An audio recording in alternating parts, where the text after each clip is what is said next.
Great, thanks! Welcome to the reviews.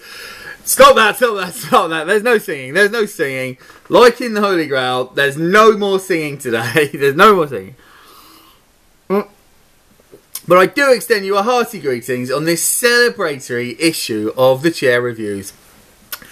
And it's celebratory. Oh, this is the first sip I've had. It's nice. It's celebratory because I have been to the cinema 4 times this week. And that, my friends, that is not the best part. As he says in Shawshank Redemption, the whole thing is, do you know how many Kevin Bacon EE ads I saw within those 4 times? That many times. He is no more. He's dead. The Bacon is dead. He's not actually dead. And I'm glad he's not, because, yeah, we all like bacon. But we don't like it when we see him in front of the bloody film we're about to watch and a 10-minute ad for a shitty phone company that made me, for one, not buy EE, not venture into their creepy domain. And I hope that that's why they've stopped it, because people just went, we hate you. We hate you. They've stopped it. It's good. It's over. It's a celebration. Cheers to the death of the cinema ads. Anyway. Right, and so yeah, I have been to the cinema 4 times. For you guys. It was actually quite tiring. But I'm going to start today. I'm going to buck the trend and start with a DVD that I saw last Sunday, I think it was. And the DVD is called Wolf. It's not the crap Mike Nichols, Jack Nicholson werewolf film. It's not that crap, is it? It's not very good, though. But it's not that. It's a film. It's a Dutch film, and I didn't watch many Dutch films. You don't tend to get their content being displayed very prominently over here. It's directed by a guy called, Jim Taihutu. Not the Hittites from Ghostbusters, but Jim Taihutu. And it's about a chap. It's kind of set in the underground in Utrecht, city of Utrecht. The kind of illegal underground, kind of around immigrant, second generation immigrant communities, Moroccans and Turks. And they're kind of low lives. They're not horrible. These are just people who haven't got, they're kind of petty criminals. They are pretty fucking horrible, actually. Yeah, the main guy. It's a cast of unknowns. I'm sorry, unpronounceable unknowns. Not unpronounceable ones that I'm not going to learn to pronounce. But yeah, they are petty criminals. They do smash and grabs, but nasty stuff like traffic lights, smashing in the windows, nicking handbags and stuff. And the main central guy, it's a really good performance, pretty much by everyone. But the central guy, he's just come out of prison. He doesn't get along with his dad, who's a big key thing. He hasn't had he's had a very strict upbringing, lots of belts and buckles and beatings and stuff. And he doesn't get along with him. He's just come out of prison. Sorry, I'm rambling. Just come out of prison. I'm not going to say it again. He is where he is, and he is on parole, and he's working in a flower market. He hates it. He's a bit of a kickboxer. In fact, he's a double hard bastard, as they say. And he gets spotted by this by the Turkish mafia.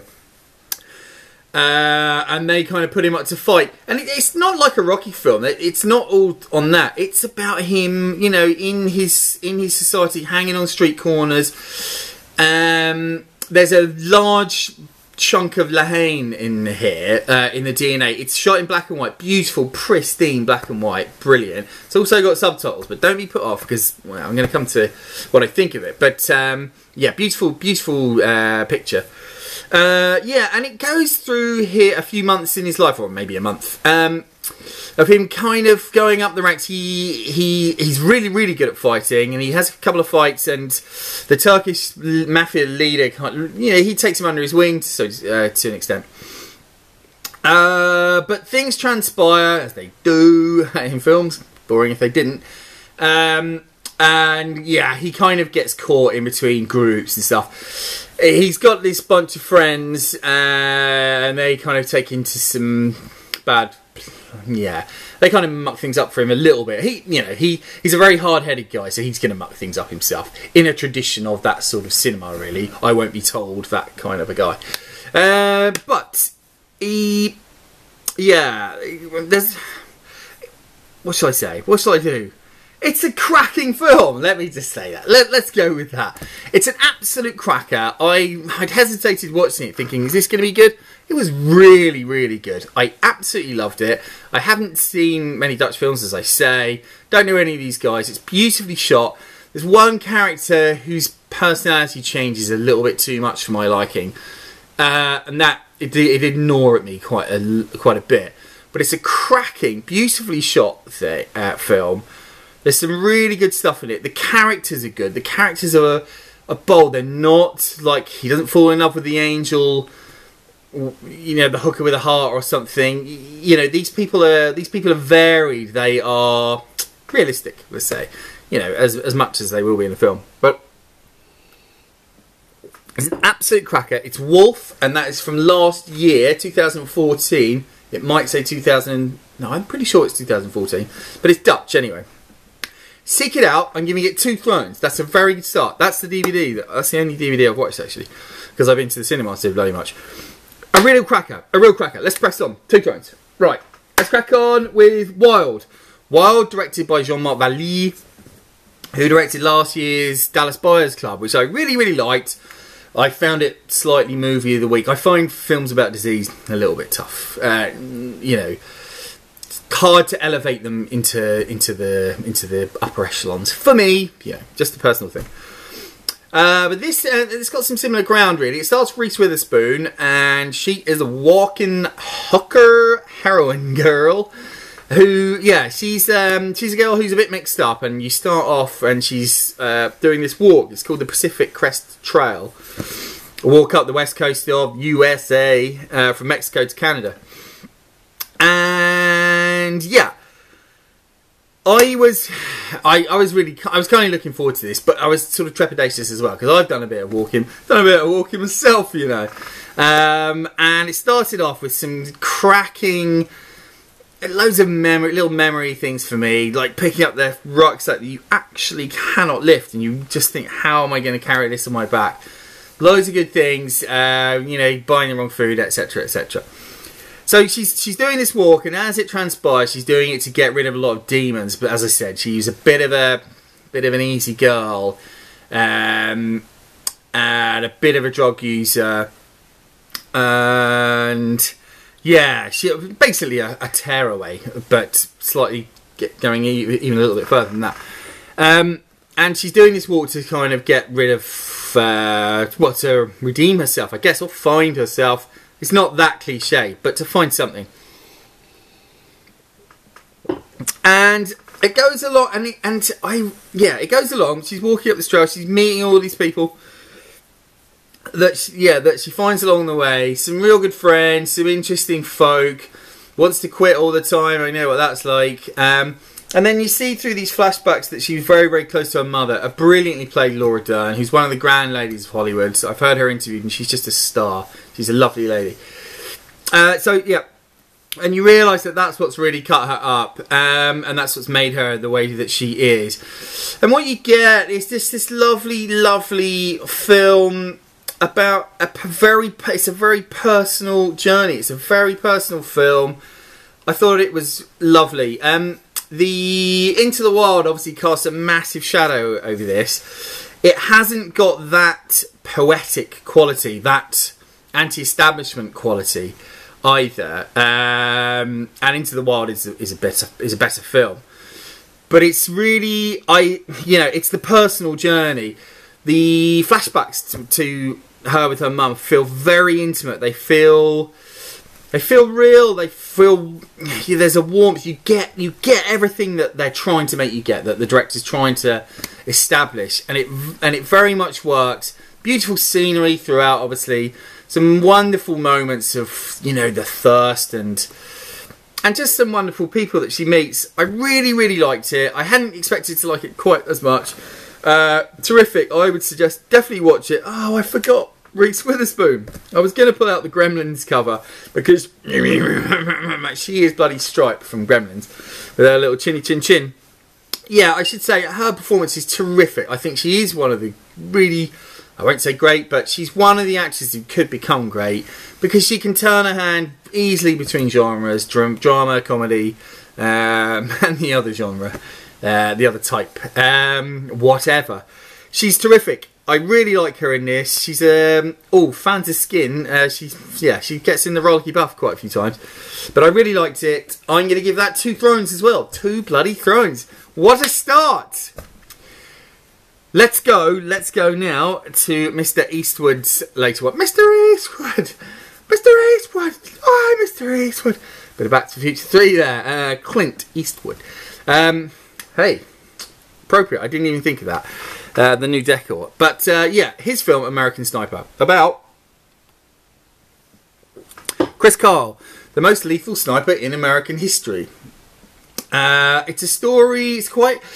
the first thing to say is it's Clint Eastwood is back to form. After the rubbish Hereafter, the worst J. Edgar, the Trouble with the Curve that I didn't even see, just because it didn't come on my cinema. But, yeah, this is him back to form. Very assured direction.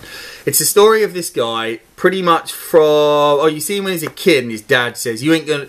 There are 3 types of people in this world. There are wolves, sheep, and sheepdogs. If you're not a sheepdog, I'm going to whip your ass, essentially. I'm paraphrasing, but yeah, that's his upbringing. Lots of hunting. He's a Texas boy. So he's that kind of man. And, okay, so he sees the Twin Tower thing and he joins up. And it's his story, basically, of his several tours in Iraq, in the heart of Iraq, in the war zones. And him coming home and kind of becoming a bit of an alien to his wife, who's played by Sienna Miller. Played really well by Sienna Miller. She was in last week's Foxcatcher as well. I didn't mention her. And she's really, really good in both of these. I think she's better in Foxcatcher, albeit a shorter screen time. But she's really good in this. Yeah. So it's him coming back, and they're kind of having problems because he keeps going to war. Because he must protect his people. He is a sheepdog. His dad said he must be a sheepdog. And yeah, there's a realism to this film that is excellent. I mean, personally, I'm a big Green Zone fan. I'm probably one of the few, but I do like I like Greengrass's technique. We'll come on to Greengrass a bit later though.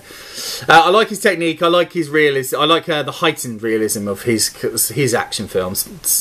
In some places. Eastwood directs with much more of a straightforward hand. So you see the trucks, you don't cut away, you don't see. There aren't many cameras bouncing around here.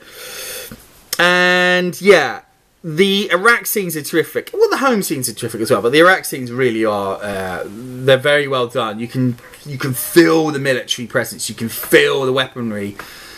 The tanks, the spec. And also there's a realism, I think, with the way the soldiers talk to each other. They're not bouncing chests of each other like the Hurt Locker, which I frankly is slightly ridiculous. They're not doing that. They're talking about buying wedding rings for girlfriends, although that does put you straight away just thinking, well, he's gonna die then, isn't he? They don't all. But yeah, they talk as though you think soldiers might do. Some of them sometimes saying, I'm quite scared about this. I don't want to do this. I should mention it's Bradley Cooper playing the guy. I hadn't done, had I? It's Bradley Cooper, and he's very good. He's very good as this massive guy. He's really beefed up. He must have eaten pasta and chicken, just nothing but. He's enormous, and some donuts. He's absolutely enormous, this guy, and he is the sheepdog. He won't let anything happen to these guys. Now, I've seen some people. It's good. I'll go on to see how much I liked it. But some people have said it's like apolitical. And I've seen some people say, bloody hell, it's like this and that, this and this and that. And to say it's apolitical is kind of a joke, really, because this man runs around saying, not just him, but pretty much his mates as well, these people are savages, I hate them, I'm going to kill them, we are the good guys, they're the bad guys. And that's how the film plays out. Now, it's fine if you say this is the soldiers' point of view, and it clearly was their point of view. They're worried for their colleagues. And they didn't much like the people around them. But there is not a lot of balance to that argument. There's nobody saying, oh, maybe they're not all bad. So it does become a bit right-wing, especially when you know that Mr. Acewood is a rampant right-winger, and him not collecting anything against that argument does, like, by the end of it, I was thinking, God, this feels, especially when there's loads of American flags waving over the slow motion in the wind, I was thinking, wow, that feels pretty political to me. It says we're the good guys, these bastards, they tried to get us, this man tried to protect us. And that's true from a certain point of view. It does feel, however, like slightly thin. But not every film needs to be balanced. No, you know, that's fine. This film is the soldier's point of view. But I just thought I should bring it up. What I should also bring up is that the action scenes are absolutely terrific. They're really, really good. Very exciting. Some excellent stuff.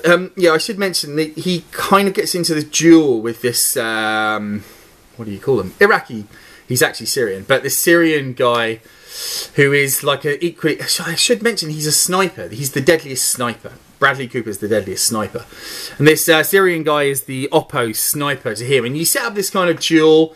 It's not full on. He kind of... It touches on it every now and again. But it's nicely played. And it's good. And there are some terrific, terrific firefights. Really, really good war footage. I'm afraid I am a bit of an... I like war films. I don't like the real thing. I like war films. It's cool. So yeah, I liked it. I liked it quite a lot. It's the racing I've struggled with most this week. I can get by the skin of its teeth. I'm going to give it 2 thrones. 3 2 thrones in a row. I've gone 1 2 1 2 1 2 1 2, but it is very well done, and it's a slap on the back because he is back to form. Dirty Harry's back in his most aggressive way, but it is really, really good. Really, really good. It's not Platoon. It's not other than good Second World War films, but it is a terrific film. I would recommend it for the beery night in or whatever, you know. Okay. Right. Okay. I'm just going to pour some more. Right. Okay. So I wanted to see something that I didn't like just to counterbalance all this stuff. And I picked Taken 3. Now, I've seen the first Taken and it's alright. It's not that great really, but it was a big hit because of lots of the violence, I think. And Liam Neeson doing this bad hard guy role, which was quite good fun. So I thought, well, I'll just go and see this, and I just thought, well, it's going to be so bad that it's good, because it got really, really awful reviews. Well, it is absolutely... It's pathetic. I've never sat through a film so stony-faced in my entire life. Certainly not the cinema. I was just like that, just going, is this actually real? It is shit! The certificate, it's a 12A. People get shot in the nude and there's no blood. It's like going back to the 50s of westerns and stuff. There's no blood at all. People get shot in the mouth and no blood comes out of the back of their head. It is pathetic. The script is just execrable rubbish. Oh, there's this scene where Famke Janssen... none of the people want to be in this film. They look really embarrassed, really tired, really just doing it for the money. It's just shocking. There's a scene, between Famke Janssen and Liam Neeson. She goes, you know what I fantasize about? Us. Oh, you must think I'm crazy. And he goes, well, you're not the only one. Oh, I forgot to do my phone thing I was going to do. I've got a very particular set of skills. I will watch films, and I will tell you about them. Anyway, the time for that has passed, although I slipped it in anyway. This film is a disgrace. It's directed by a guy called Olivier Megaton. He's a French man. You'd think he doesn't even understand a word of English, how pathetic it is. It annoys me that clearly they just said, we're just going to do a third one. These other ones made loads of money. People will go to see it. Saying, it doesn't matter what it says on the script. Just write it, you idiot. Just make it go. It's a disgrace. I hated it. It is pathetic. It's 3 stalls. We haven't had any stalls, really, since Nightmare on the bloody museum. And that was a bit unfair, to be honest. It's probably a low chair, but I didn't have low chairs then. It's 3 stars because of the laziness, the disgusting arrogance of the fucking arses making this shit. It's Luc Besson produced it. He did, you know, Leon and stuff. If you want to play games, Besson, we'll play games. I know you want me to see this. Let's play games. Let's play games, you fucker, you fucker, you fucker. Right. Stick your skills up your bum. Right. Okay. Ran over. That's taken 3. Yeah. Right. Okay. Well, I can't leave you like that. I can't leave you like that. So let's do one more, because last night I saw. Oh, I could use this again with a rather large drumstick. Whiplash, which is directed by a guy called Damien Chazelle, who's pretty much a first-time director, I think. He's normally a writer. Stars J.K. Simmons as a tutor at the... sorry, that's tired me out a little bit. As a tutor at the Schaefer School of Music in New York, and Miles Teller as his pupil. His wannabe pupil. Miles Teller has been in a few comedy films like, I don't know what they are. Just those kind of road trippy films. And, yeah, so he was a bit of a surprise in this. But anyway. Yeah, the story is, Miles Teller wants to be in this guy's band. J.K. Simmons is an absolute nutcase bully, driven perfectionist, obsessive about music, obsessive. And Miles Teller's a drum player, and he wants to be in his band, his best band, you know, one of the best bands in the country at this university. And so, yeah, and it's the story of this tortured, brilliant relationship between these two, where J.K. Simmons, his name's Fletcher in the thing, he's an absolute, he's the strictest, most obsessive man I've ever seen. He's actually a bully. It's a film I struggled to get on board with at first, because I was just going, this guy is just a bully. He's not very nice. And then Miles Teller character, he's not unnice, but he is driven. He is as obsessive as the J.K. Simmons character. And the film starts to roll on, and the characters don't change. They just go on, driving against each other, smashing against each other in these brilliant, brilliant music scenes. You're right in the music. He's practicing till his hands bleed off these drumsticks. The sweat is dripping off the drum kit. It's so brutal in this obsessive desire to be the best, to make something, to make a human thing the pinnacle, to make it the best that there's ever been, to drive people. And he is willing to be driven. And it's this exciting, explosive story that just wraps you up in this titanic battle. It's brilliant. It has twists. There's a girlfriend plot that kind of gets a bit sidelined, but that's because he just has to be the best drummer in this thing. And it goes on and on and on until you're so enveloped in this just fantastic story that you come to a point where you're in the drums, you're zooming into these instruments, you're in the trumpets, you can hear it, you can feel the blood, you can see the sweat, you can see the drive. You come out of this elated. You're in the blood, you're in the music, you're in the tempo. It's his tempo, you're in it! 3 Thrones, Whiplash. Good night.